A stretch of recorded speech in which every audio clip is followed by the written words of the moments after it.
વડોદરા શહેર ડભોઈ રોડ ખાતે આવેલા લાકડાના ફર્નિચરના ગોડાઉનમાં મોડી રાત્રે આગ લાગી. ઉનાળાની શરૂઆત થતાં જ આગના બનાવોમાં વધારો જોવા મળી રહ્યો છે. ત્યારે વડોદરા શહેરમાં અનેક આગના બનાવો બનવા પામ્યા છે. ત્યારે વડોદરા શહેર ડભોઈ રોડ ખાતે આવેલા લાકડામાંથી બનતા ગોડાઉનમાં મોડી રાત્રે એકાએક આગ લાગી ગઈ.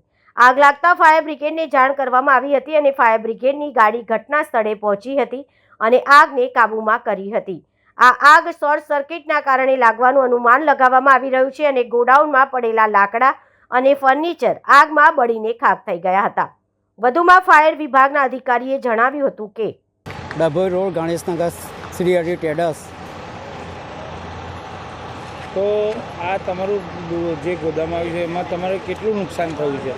અંદાજે 50-60 હજારનું નુકસાન થયું. ને જે બાજુમાં આવેલા ગોદામમાં સોના કયા હતા?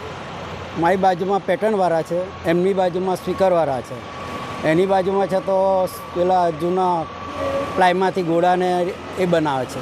તો ટોટલી બાજુમાં તમારા આવેલા બધા લાકડાના જ ગોદામો હતા? ગોદામમાં. તે ગોદામોનું નામ?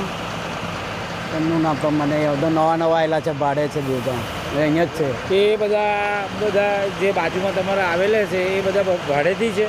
2 ભાડેથી છે અને પોતાનો માલિક છે. તમારું નામ? મારું નામ રશ્મિકાંત. આ ડભોઈ રોડ વિસ્તાર મહાનગરની આગળ અમને કોલ મળ્યો કે આગ લાગી છે. અમે તુરંત ઘટના સ્થળે આવીને બધા ફાયર સ્ટેશનની ગાડીઓ આવીને ફૂલ જોરથી કામગીરી ચાલુ અને કંટ્રોલમાં લઈ લીધી છે આગ અત્યારે. પણ અમને કારણ અત્યારે જાણવા મળ્યું નથી શાની માટે. હોઈ શકે શોર્ટ સર્કિટ કશું થયું હોય.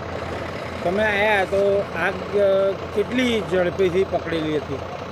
આગ તો ફૂલ ઝડપેથી હતી, બધું જ સળગતું હતું, કોઈ બાકી નહોતું. અહીં બધું 4 આ દેખાય છે, બધું ઝરકતું હતું.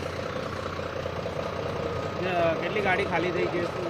કન્ટિન્યુઅસ મારો ચાલુ જ છે. બધી ફાયર બ્રિગેડની ગાડીઓ અહીં મેજર કોલ ડિક્લેર કર્યો છે અને અહીં બધા જ અત્યારે કંટ્રોલમાં આવી ગયું. પાછળ બી કામગીરી ચાલી રહી છે, જેસીબીથી બધું કાઢીને આગળ ચાલુ જ છે. આગળ લગભગ આપણે 3 વાગ્યાની આજુબાજુ હતો ને, 3 વાગ્યાની આજુબાજુથી ચાલુ જ છે કામ.